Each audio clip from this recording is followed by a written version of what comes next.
Hello, and you're all very welcome, and thank you for joining us. This is the very first Trinity table chat, and on the Leo full moon, Roisin. The Leo full moon sisters. Should we start by introducing ourselves? I think You go that'd be good, first. yes. People will know you already. Do you think so? Well, to old and new friends, I'm Roisin Campbell, and we're here today at the Trinity House retreat in County Down. And this is my good friend.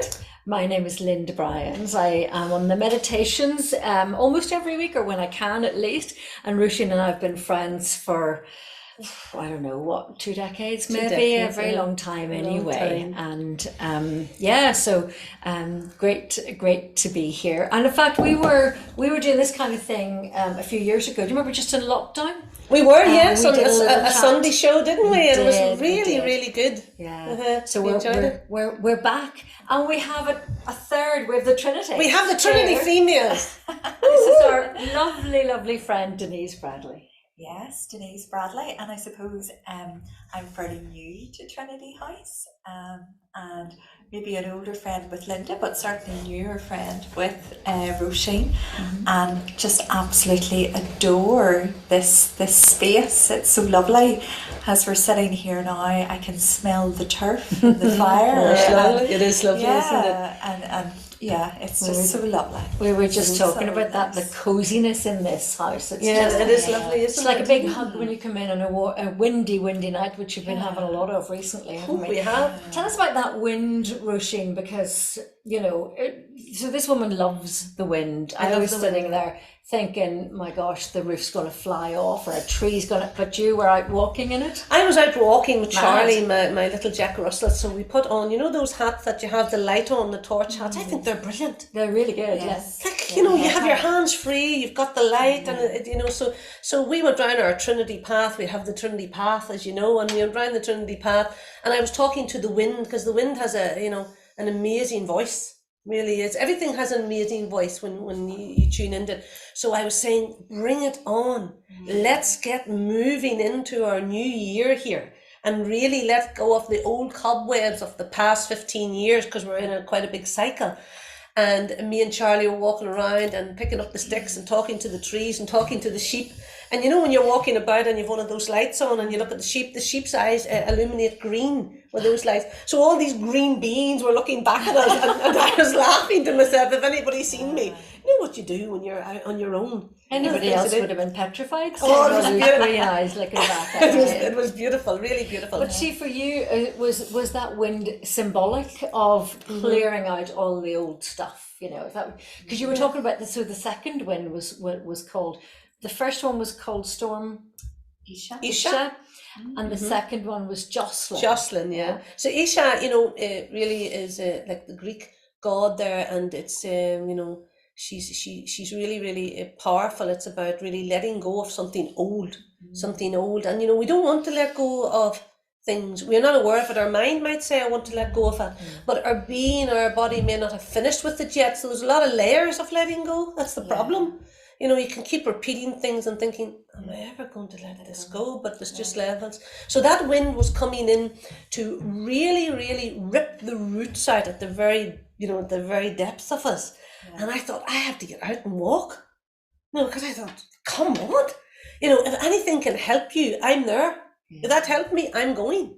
I don't really try to understand it. I just go in and say, no, this is powerful, and I know there's a power in it, and it'll help me move on, or and that's how I see these storms. And I think it was quite interesting, girls, that the two storms came the next day after each other. Not even 24 hours later, suddenly there was another one, not just as powerful, but Exactly. still a big It was storm. still a big storm for us. But that was the one you were saying, Jocelyn. Yeah, that's Jocelyn. Means joy. She'd mean joy and happy. And now we're in this Leo full moon, which it's all about the joy and the happy and the will, because the sun makes everybody happier.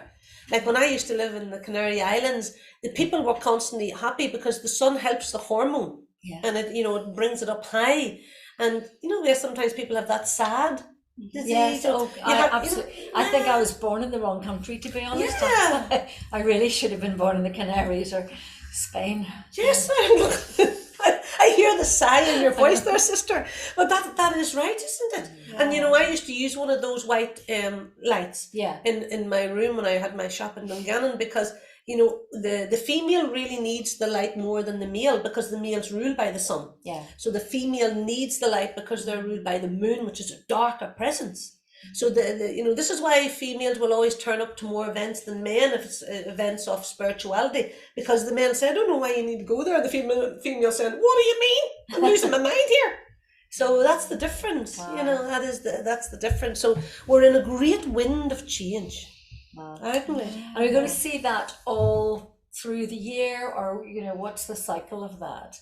Well, the cycle now, we're really now in the Aquarius, in the real age of Aquarius, because Pluto was in Capricorn there for 15 years.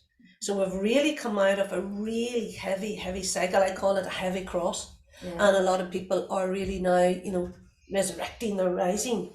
And they're saying, I'm done with this. I'm done with this part of myself. I'm done with that job. I'm done with that person. I'm done with showing up as that part. Really, I would say, you know that song, oh yes, I'm the great pretender.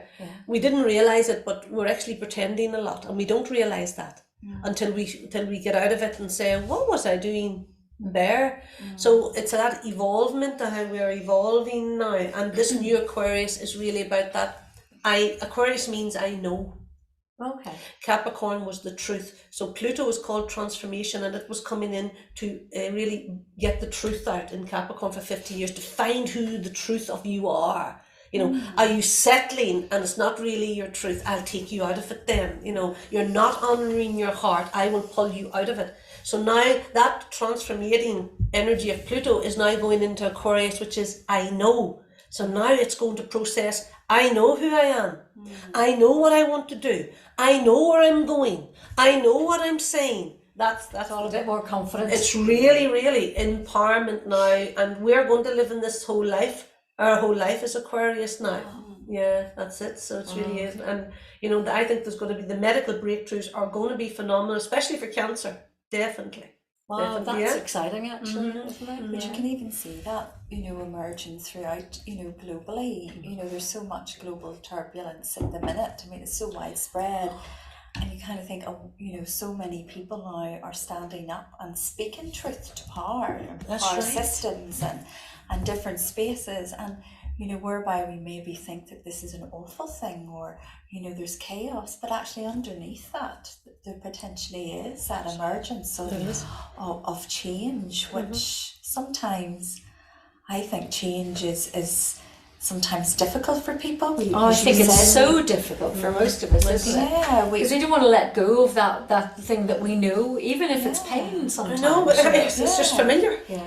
Absolutely, it's a familiar, you know, you're fearful of the unknown, you're fearful kind of meeting your potential or that change, you know you want it. Yes, that's right. But, do you know, the best advice I think I've ever had is somebody said to me, you know, look, one of the few certainties in life is that change happens. That's right. Change happens. It's going to happen whether you want it or not. Change happens, and you know, the best thing to do is accept it. And you know, if you can, make it work for you. Absolutely. Otherwise, you're just going to go under. You know, but it is very hard to do actually. Well, Denise, tell us your background, or at least what you're a practitioner in trauma. Tell us a little bit about what you do. Yeah. So practitioner. So I guess. Thinking about, I work with marginalised communities, marginalised populations, and I suppose one of the key things is that trauma really is very present in a lot of marginalised communities. And I guess really a lot of my role would be in work, would be gathering people together to, I suppose, begin to try and understand the whole stigma and silence around many of the issues that are experiencing. And I think that's why I kind of was so taken with what you were talking about truth coming out, because a lot of the work with trauma is about beginning to encourage people to start sharing their story, start sharing their truth in order to be able to start I suppose challenging the stigmas out there. There's so many misunderstandings and stigma around pain and suffering, a lot of the root causes are often, well, we know it's systemic, it's institutional, it's poverty. And I suppose that the narrative that we try and encourage is that it's not what's wrong with the person, but potentially what is happening around them. Because then that's more likely to get people to stop internalizing it as if there is something wrong with them that needs medicalized or pathologized, but starting to speak truth into their own power and use more holistic ways of starting to heal and move forward.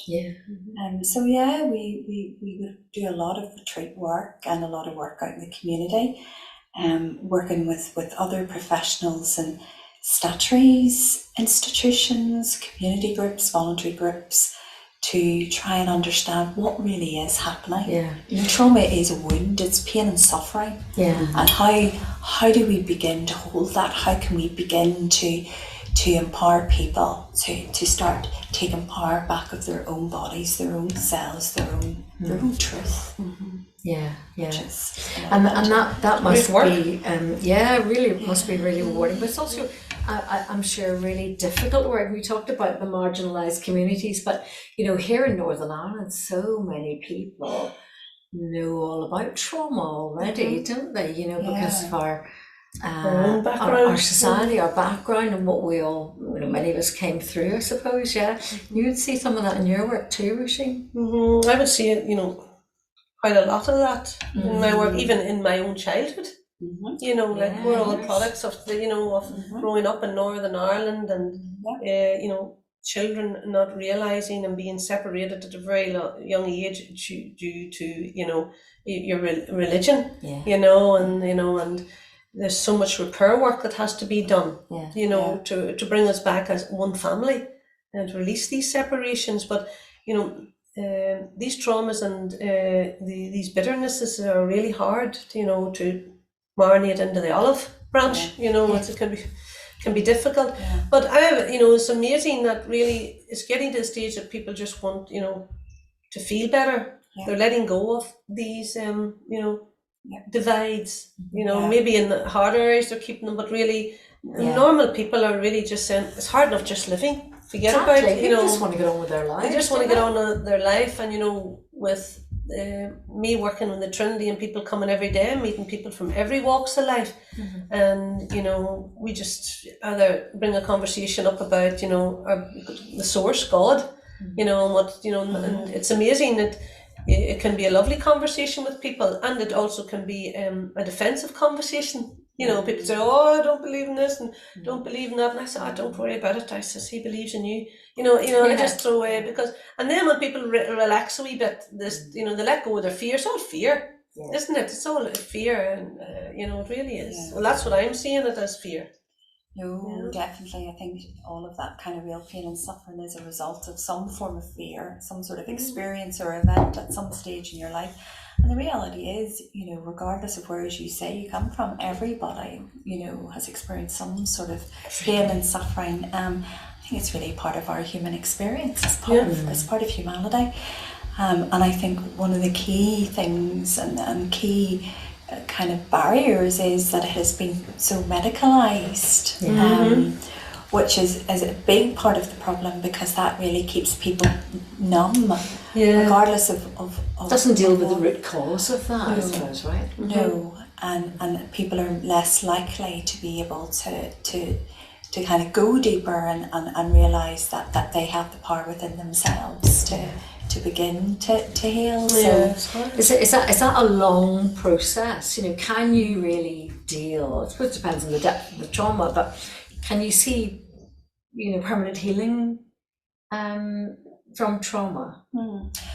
I mean, it when we think of trauma, I suppose we have to define what that is, and I suppose it's a wound. It's a tear to our inner self, it's when our psyche, our mind, and our body gets ruptured. And I suppose that wound is often, because it's not visible, because we can't see it, we're less likely to tend to it, we're less likely to nurture it and accept it. and others can't see it, so they're less likely to think, well, what's wrong? What's wrong with her? What's wrong with him? So unfortunately, it can go unnoticed. But because often trauma is based on shame, it's usually something that's been done to us. There can be this really deep-rooted shame start to take, and as you talk about, that's those the infected wounds, and people then begin to think, oh, it's something that I did. Yeah. So they take ownership of that shame that's not theirs to carry. Not their shame. Yes, and that's And actually, what is shame? It's very hard to actually give physical, emotional feeling to. So it's usually a belief, I've done something wrong. So the guilt then starts to set in, and what you're really hoping is that by getting an understanding of that and having compassionate witnesses or spaces that you can come to and be held and safe together, that's what the science tells us, and if we begin to find those safe spaces, those compassionate spaces, absolutely, there's brain plasticity, it's called. The new neurons the new pathways are made, and that's healing. So they used to think that the brain development, you couldn't once there was brain damage, that was it. But now they know that no, our brain is you can regenerate those totally making new pathways. But with trauma, it takes connection. It's human connection, because when we're born, our brains are wired for connection, our humanness. We need to. We're social beings. We're relational. But whenever we have an experience, as you rightly said, about fear, the body, the mind, the whole nervous system rewires for protection. That's right. You begin to scan the world for danger. You're on alert. You're on high alert.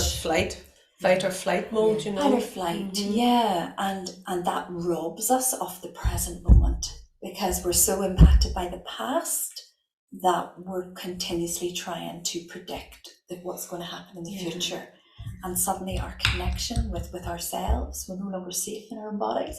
Connection with ourselves or with others is deeply impacted. So spaces like this are so precious. That people can come, and even after a couple of really heavy days' work, I come in probably quite tired, but now after having lovely food, conversation, and a beautiful safe space. Safe space, that's right. You okay? Would you like some more? Yes, please. Yeah, it's and I can't stress the power of the fire. Oh yes, nobody can see the fire. But the senses, in healing are so incredibly important. Well, what that can. It's Roisin pours some more lovely Earl Grey tea here, and adding to our lovely home comforts here.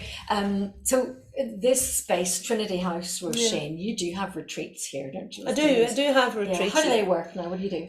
Well, we're only really a year open in our infancy, trying to get everything up and running, and at the moment we have availability of 7 beds, but it's sharing rooms because it's a retreat. You're not coming to the Hilton here, but it's a beautiful Hilton in another way. And we do different retreats. We do retreats, in finding yourself in meditation, and there's. Like, for example, I'm holding one next week, which is Bridget. So it's a day of Bridget, and we'll be making the crosses and against the fire and eating, the old Celtic food, and just calling in that energy of, the saint, the goddess, and the saint Bridget, and women come together, and then we just share our stories, and then we meditate, and and then we'll just go into our space to see what we hear about for ourselves or about ourselves. And yourselves, girls, when you're sitting down with women, within a few minutes, if you can just be yourselves with them, and anybody that has went through anything, like marriage, childhood, children, all that, that's it. You've got that all in common already. You've got that all in common already. Women and those shared experiences. And sometimes we can think that that sometimes when people come, okay, the expectation is to come to see me, but that's not what Trinity House is about. It's come to see you, because when we sit down, it's really about going in and finding the talent in every woman. Even if you don't have a job, there's still a richness in there because you have lived life, and there you are, there's the wisdom. And that wisdom can help in so many ways.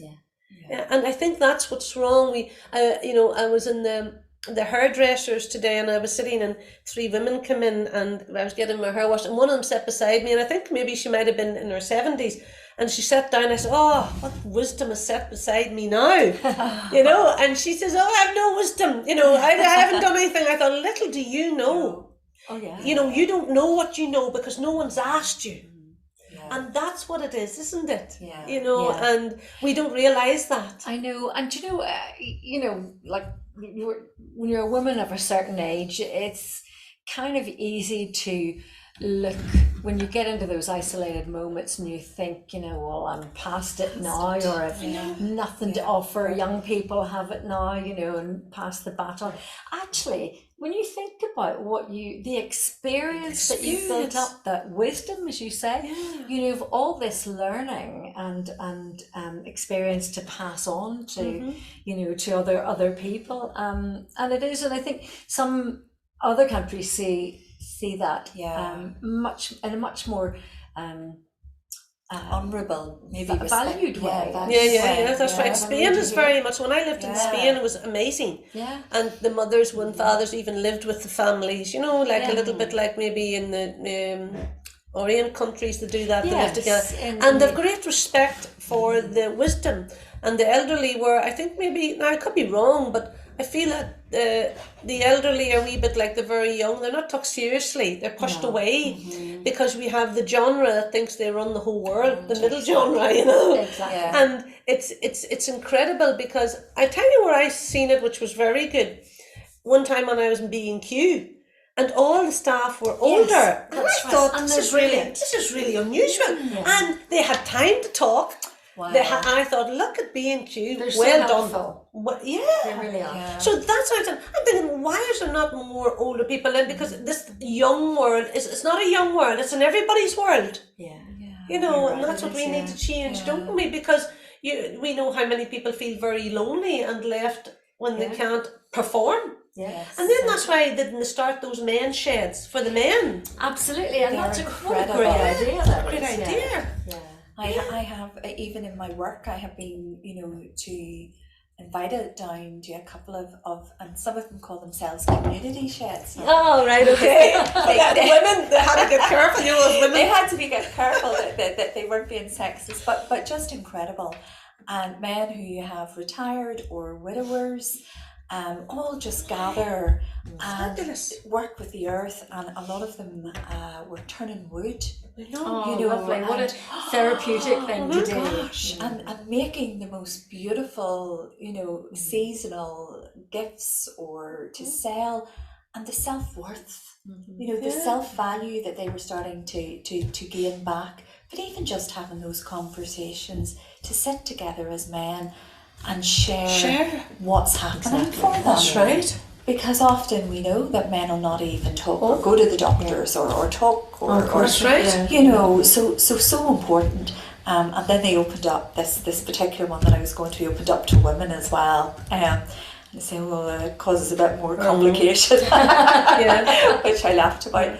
But just so generous. And they opened their community shed up to the most gorgeous group of people that I had worked who had come from Syria. And this group of women were just grieving for their homeland because they used to tend the earth and use their spices and their herbs and used herbs that they can't even get here. And they opened up the shed and brought them in, and these women were just blown away by this space, so those sorts of spaces, and that's how I see Trinity. Yes, to create that. Creating these spaces where people can now just come and be. Just be. And connect with the earth, connect with those simple things that give us so much joy. Give us so much joy, you're right. Connection's so important Connection's in so life because like there's items on the news regularly about loneliness and the impact of loneliness in people's lives, and that it is a disease just as it much really as is. There's no physical things, there's no doubt about it. There is, when a few different events that I've held here, I also done a sound bath event. You were at it, yes, I came up did, to with the gongs. So I'm going to have another one now because he's bought Pluto, and I really want to use Pluto as we move into this new energy. you know, and you know, that was with Santiago. Santiago and Nicole, and they're coming over at That's the end of the month fascinating. now. So it was really interesting because, you know, everything is there to support us, isn't it? Yes. You know, and even the cup of tea and the chat, you know, whatever. Like we have a big garden out here, as we know, and that's what I was thinking of them in the main shed, you know, in the Yeah. local area. I thought I'm going to go to approach them to see if I can get any What a men great that want idea. to, I want to come down and help. Incredible. Yeah. You know, and because Yes. I need it, and Yeah. I want people down here and, you know, connecting with it. So it's And that's a great way to get the community Isn't it? in Community, and to meet each other. Yes. And you know, like you're very rural here, Yeah. so you know we do hear a lot about rural isolation and the loneliness that breeds. You know, so what a great idea. Yeah, And so get the let's- word out about that. yeah, get the word out. I'm really looking forward to see, you know, if that will open. But you know, it's a wee bit like, you know, when you're, especially you're female, you know, when you try to get, if you're trying to get somebody to do some work, I suppose everybody has this problem. You can't get somebody to do a wee job anymore. Tell me about it. Virgin men are hard to find, aren't they? You know, now I can cut my sticks. I've even got bruises on my hand. I'm carrying coal, cutting sticks, cutting turf. But that's great. You know, that's a part of life. Everybody has to do a part of it. But sometimes, you know, you need other people for other things. You know, in that way. And everybody has different talents. There's some things you just can't do by yourself. Exactly. You know. Do you know what? Sometimes you just need to be with people and to be able to affirm and encourage each other as well. Yeah. You know, I think sometimes you can do lots of things, and you know, I'm very independent, or I can do this and I can do that. But actually, not having somebody to share that with, Yeah. and say, wow, you know, that's Exactly. really nice. Encourage you, affirm you, and just share your gifts. I think that's a really lovely way. And that is it, Denise. That's that connecting. new way of Yes. showing when somebody's Connecting. sitting, you know, and connecting with the gift. And I think when the last workshop I had was intuition, to connect into that inner voice. Yeah. And it was all women, Yeah. you know. Yeah. But it was amazing how many women got their own messages and they said, "Oh, I didn't think this was so good." But really, the best part of it was all the women together. Yeah. You know what I mean? It was women coming together, sharing their wisdom on the table here when we were eating, even out of the course. And I thought, this is just gold. Yeah. You know, just gold. Just a real connection there. You know, and shouting down to the table saying, you know, well, what do you think about this? And I said, no, what do you think about this? And then I would look at somebody, I said, tell me what you think, just give us a word. And then everybody starts to get relaxed, and you give people confidence to say, no, we're all here for the same thing, to support each other. You know? I read, I don't know if you've ever heard of Brené Brown. She is, Brené Brown, lovely, very, very, does some lovely work out there. And she would say that connection, what is connection? Just, you know, define connection. And she would say it's when somebody feels seen, heard, and valued. Wow. And I love that. That is beautiful, isn't it? You That know, sums it up. There's something just really lovely about that. Definitely. Yeah, that is it. See, you know, Being seen, feeling heard, feeling valued. Yes. And I think when you're talking, that's what I really sense about when women get together, because a lot of like the systems, the patriarchy would kind of set things up to put women into competition with each other. But when you bring women together, They're not, they really they're work. not. They let can go of work, that, They don't let they? go of that, and suddenly you can see the connections, how they start to encourage and affirm and see each other and draw out those And strengths can work gifts. together. Yeah. Yes. Yeah. With that competitive Yes. thing. You know, Yeah. work together to get the job Yeah. And they done. can also you know. can become more feminine. Yes. Because in the patriotic world, the women have to show up more masculine or over sexualized. It all depends how it affects you. But when women get together, they actually start to find themselves, They do. and then their gentleness can come out, or their power can come out, whichever has been suppressed. Yes. It's amazing. It is. It's incredible. I used to work with women as female survivors of abuse, domestic and sexual violence. And when they used to come into our groups, we did a lot of group work, because the group really, as we talked about, you know, trauma isolates, but the group just reaffirms, it reconnects people back together. And when they used to come in, they were nearly shrinking in their chair. You know, they would be sitting. And even over, you know, maybe 12-week program, you could just see them grow. The body language grow. has changed then. And I always recall this one woman coming in maybe 10 weeks into the program, and and she came in with her hair. She had coloured her hair, got her hair all done, and she just walked in. She knew she'd arrived. Just you know, and that's when you were talking about that just connection, and I thought, oh, that's incredible. I want to see more of that. But that is, you know, it isn't Well, even it's like when you more go into of the hairdressers. What's that film? Magnolias. Yeah. It's like it's brilliant. That's a woman thing. It's not a man thing, that, No. isn't it? And when you go into the hairdressers, if you get a good few women and you start to chat, it's really everybody's yes, and it's lovely, isn't it? There's something about that, you know. And you can hear all the chit chat, and you can hear all about the families, and you were talking about it. It's very intergenerational. There's different generations in that space, and people are valuing each other, and it's realising all that importance, isn't it? yes, definitely. There's something about being in a hairdresser's chair, isn't there, that There just is. makes you spill.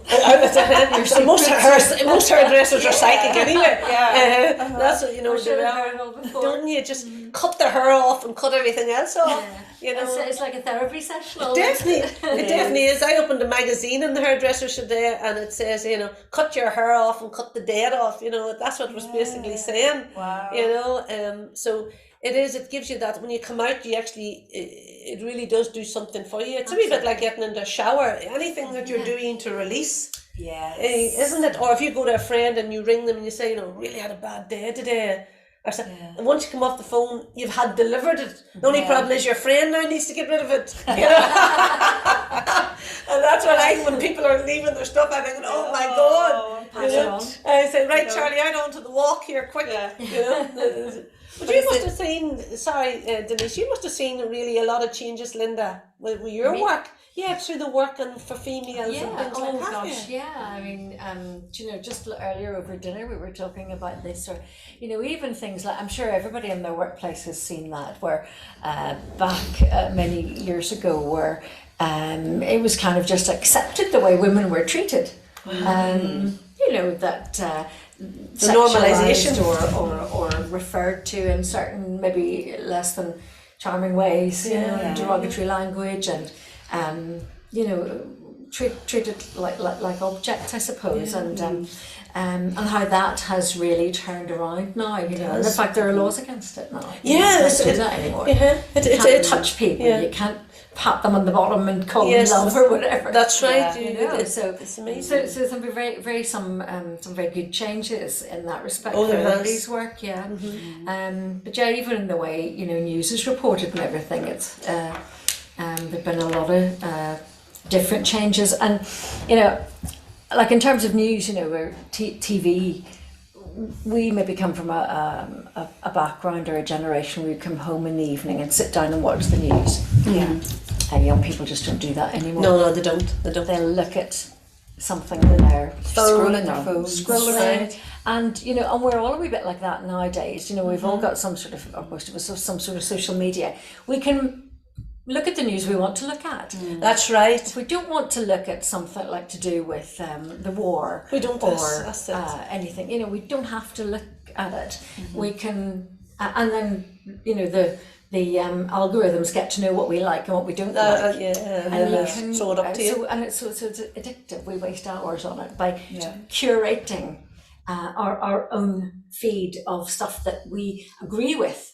Yes, that's right. Yeah. That's right. Yeah. For hours, you said, 2 hours? What was I doing? I know. Nothing. Suddenly you look and you're late. Yeah, that's right. So it shows you we're doing something in some way. But yeah, the changes have been amazing. But it's not so much to do with, you know, how men are changing. You know, men weren't aware that they needed to change. I am not blaming them yet. They're not actually aware. You can't be aware unless you're educated. That's right. They were only educated from, you know, ancestor from ancestor, this the way doing, and it's education then that opens it up. You know, the women has actually changed. And the women said no, and the men are going, what's wrong? And they're nearly, but you many of know, us were educated too. Yes. We just accepted that's the way it was. That's the way it was. You know, we that never you challenged never it really, challenged because that's what happened everywhere. Yeah. But very different now. You know, as long as it doesn't swing too much the other way, because then the female doesn't know who they are. And if we get that balance, which I feel it's going to come into a strong balance for that. Yeah, I really do feel that, you know, because if we think about anybody would understand, like the Aquarius age that we're in. The Aquarius age is to bring in humanity, community, cooperation. Lovely. And, you know, good if for I'm us. having a good conversation, you need to be having it as well with me. Right. Yes. You know, are we all happy together here talking? And how is this affecting Denise? If I'm saying this, it's going to be more like that, but in a nicer way. You know, To be more considerate of others. I think that's going to be the way, Yeah. because we are so, you know, sensitive beings now. Like, you can't say anything. No. Yeah. No, You know, you can't hardly lift a cup. Somebody said, "Well, that's my not the gosh. right cup." You know, Somebody's- it's everybody's going offended at something. Yeah. You know, people's walking about looking offended. You know? Yeah. And I think I have the wrong personality for this, because I'm just boom, boom, boom, boom. Like, I'm like that. Tell it like it is. Like I'm thinking, oh my God. So Yeah. I think we have to come back from that and just be more aware when we're talking to people that maybe they've gone through something, or do, you know, and be more aware why somebody's acting. Yeah. Because if somebody's very angry around you, I will tell you they're not angry, they're hurting. They're hurting. That's That's it. that pain. Yeah. You know, Suffering. and if you can see through that, and you don't need to fight them, you need to say, oh, there's a wound here. Exactly. And it's that old isn't it? thing, you know, hurt people It's the wound, hurt others. people. Yeah. That's right. Yeah. Hurt people hurt people. It is, it's hurt, and that just manifests in a certain kind of behaviour. Tell us more about this Leo moon that we have. It's a lovely This full Leo moon moon. Like, tonight even when think we're about here. the Leo. Like, the Leo is the king. Yeah. You know, so it all depends who your king is, you know, and the Leo really is that energy of, it is lightness. It's like the child skipping in the garden. I don't have to worry about anything, because, you know, mummy and daddy's in the house, the sun is shining, the ladybird's on the leaf, my dog is playing, you know, my cat's going up the tree, and I'm just playing. Yeah. That's Leo. So we're all going to get that. Yes, we can get that, because Venus is now moving into the charts, and that's going to help us a lot, because Venus is that love. But it really is about, this year is really about meaningfulness. Yeah. You know, that, like, stop doing the things that aren't meaningful. Because if you don't stop doing it, then nothing can change. We have to stop doing it and say, no, that doesn't really mean well for me, or I don't feel that's right at this minute, and be more, say, how am I feeling here? And take yourself out, or change something so that your life is more meaningful. What you do is more meaningful, and that really then gets us very aware. And then that dynamic can change everything, isn't it? So Spirit really said it's about that meaningfulness. And then you were saying to me recently, I was doing a bit of a declutter in my house, and I said I just have to get rid of a lot of this stuff and just clear out. And you said to me, well, that's what's about. We're all going to live more simply. We're all going to live more simply. So we're in the energy of air, because Aquarius is air. But if you see the archetype of Aquarius, it is two vases of water flowing from one vase to another. It's the conscious water of the divine energy moving from one state to another state into this new age. And we are now plants growing in water, not in earth. We're out of the earthly age, Piscean, and we're now in air. So once you go into air and water, a plant doesn't need as much space to grow. So we need less, but we'll become more of what we're meant to be as this beautiful essence. Right. So the more we can get rid of what is in, or how would you say, our plant, our roots, then we can start to gather the right energy, which is inner peace, which is that tranquil energy with that contentment. You know, instead of having things around you to make you content, have things in you that make you content, those feelings. Yeah. That's really what they're saying, that, you know, the meaningfulness, because, you know, the ego's it's the superior, it wants to be the superior, like it's the star of the show. And Spirit has said it's, you know, the N, M and E, this superior me that is ruling humanity. They call it I don't say the word right, but you helped me that day. It was the misanthropic, how do you say that word, girl? Misanthropic entity. I can't remember how I said Oh, that. she can't remember. You know. Misanthropic. That's correct, Yeah, there we sister. go. You see, I left school 15 and a half. This is the problem. So it's a misanthropic entity. That's the ME. And that word actually means, when I had to go and look it up, I said, what? I had to go and look it up. And it means humanity hating itself. And that's what the ego wants, humanity to hate its own vessel. And that's when we have to change this into meaningfulness. Okay. And say, no, really imagine thinking, I'm hating myself if I'm not making this meaningful to me. Right. Why would I do that to myself? Make everything meaningful, the walk, the cup of tea, the blow drying of the hair, the lighting the fire. Yeah. See the meaning in the whole picture, and that's called the magenta of your life. You know? That brings it back to where we started. You were Yeah. talking about the fire and the tea And the turf. warmth And and us everything. tonight, yeah. Yeah, absolutely, and just how grounding that is, and how that just is so meaningful. You know, being able to smell the Isn't it the tea? I love smell. I really respond to different smells, but just so lovely, and the taste of the food.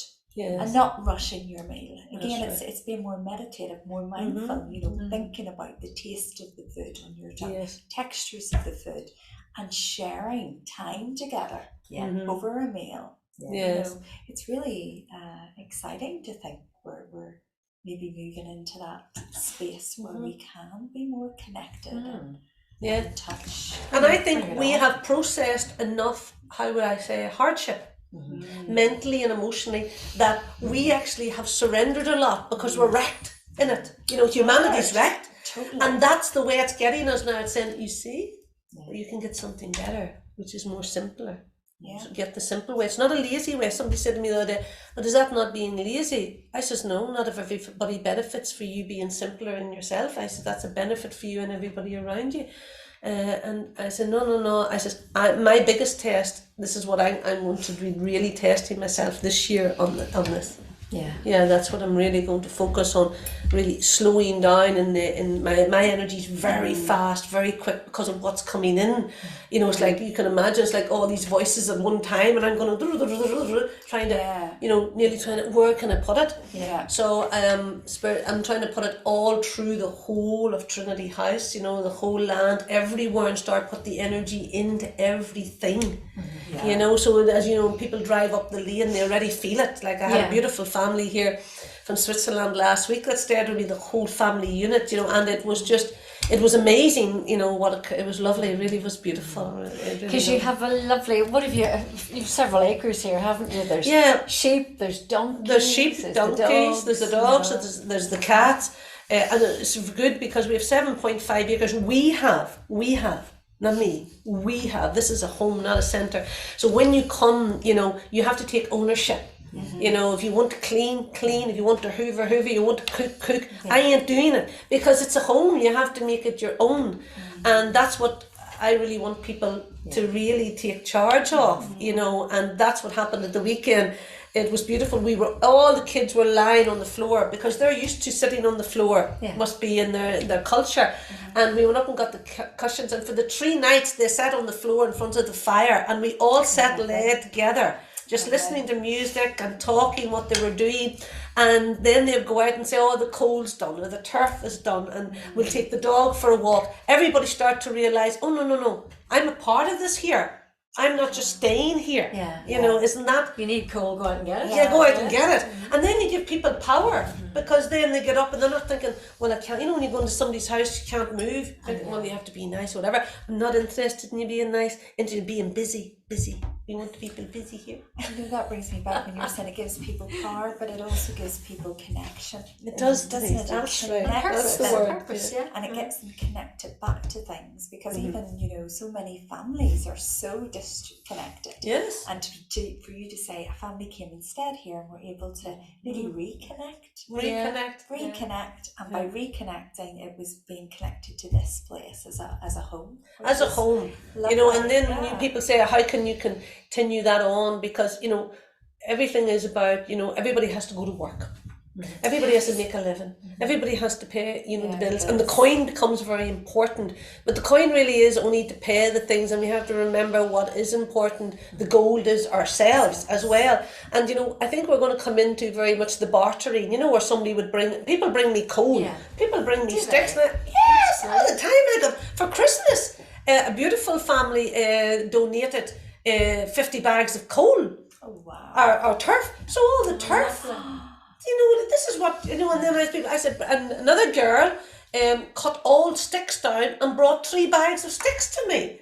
And then you see, we can come in and sit down, and I said, what about that? So there's, there's great ways of giving and receiving, and I love that old way like that, It is lovely, and Yes. and they get something in return from that, from this, just the lovely warmth of this place, being and a part of it. the gift that it is, and that you bring for them. Yes, I know, and people's always waiting to see, they're waiting to see if you're going to tell them something, because we always like somebody telling us something about ourselves, don't we? And, like even me. Or not. Yeah, well, okay. Try to be the bearer of good news, Depending on what it is. Depending on what it is. That's it, But don't we like that? What can you tell us, And I don't think I've ever said that to anybody. What can you tell me? It must be very exciting, just to say, what can you tell me?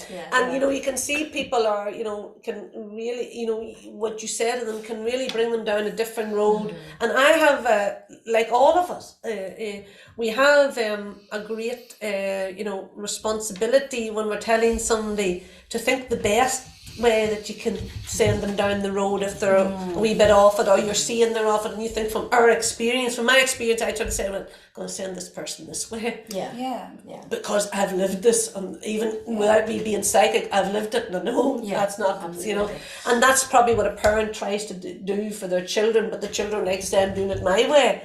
But then when I find a lot of people are waiting for me to say, well, what way do you think I should go? And I would get a lot of calls from people asking me that, and then but what happens is the conversation comes around that they tell me then the answer, which is very important. I start it, and then they say, well, I'll do this then, and they got it.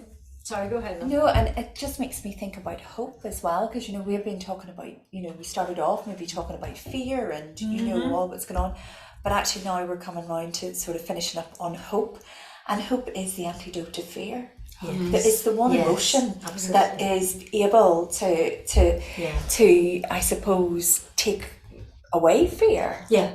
And having that hope, and having someone bring hope or help you emerge hope even within yourself, it's incredibly powerful medicine. It is powerful medicine. Powerful medicine. If you have hope, you can take that next step.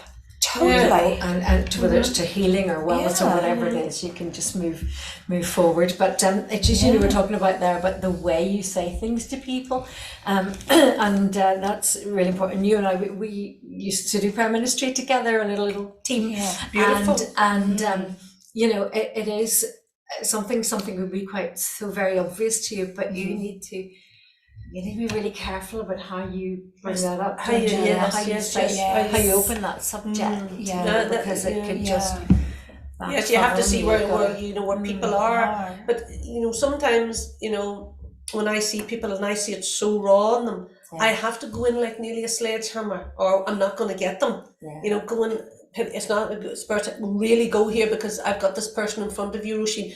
Don't let them away unless you break them to get them out. So I hear the crack nearly, and then once they open, then I think, right, we could really help here. And it all depends. That some people may think, well, we have different jobs or whatever, but you can do it in small ways in your life. It doesn't have to be a part of your job, but make it a part of your life. As, how you touch someone. Like every day I go out, I never leave people alone. Like I really am a pest. But I am. Like they don't know it, but I really am a spiritual pest. You told me one time that you and your lovely husband Bill were in a restaurant, and you just had to go over and speak to a woman many times. Tell us about that story. But see, there's so many. There's lots of them. That's why there's so many. And I'd say, I just have to go over, and he'll say, what do you mean? And Bill's going, the woman doesn't know you. I said, she'll know me when I go over. So you see, that's very much, how I, and like I can go down the street and straight away I can see someone in really dire need in their energy field.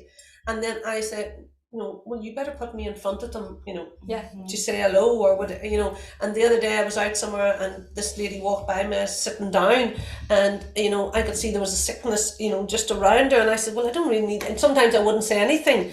And next thing they start to make me feel sick. They said, no, you have to just tell her something. She needs to hear something. I thought, she needs to hear help or support. So then she walked by me. I says, is your back a bit heavy today? I says, you're worrying too much. And she just, went like that to me. And she says, I am worrying. And I says, I says, you know what you do? I said, just give me a wee bit of that worry. I says, I'll take it now. And I says, because, if you share it, And then she says to me, what made you say that? And I says, well, it's a very long story for me to tell you who I am. I says, I just can feel it. And then I just, just like that. And, it's amazing how many people I meet, from the newsagent to the spa to wherever you're going. And the minute I see somebody, I think, why not drop the seed? Yeah. Who cares? I don't listen. I don't worry. I just drop a wee seed. Yeah. You're dropping a seed of hope. Yeah, that's what we're talking. Just to say somebody's listening here to you. Yes. And it's like, a lady one day that was very traumatized. She was here one day, and she wasn't coming to see me. She was coming to do something else, and she was passing. Yeah. And somebody said, this woman's in really bad need here. And I thought, she's not coming to intervene. So then I had to say hello to her and whatever, and then say something to her, and she couldn't believe it. And then I brought her in, and all of a sudden she was with me for an hour, really pouring her heart out with the loss of her mother. And she said, I can't believe what has happened. And I says, yeah, but I says, I was told to say that to you. I says, so somebody is watching you. Yeah. Someone is listening. Because it wasn't me. I wasn't with her. But I was told. So that energy of spirit was with her, God, to get me that was awake to give the message back. It's not about me giving the message. It's, I believe it's the divine giving the message through me to the person. That's you're the vessel. Yeah. You're the conduit, the messenger. Yes, and you're the vessel. Denise is the vessel. You're the vessel. We have to start seeing the importance just as being the, what they call Nino Santos, the holy children.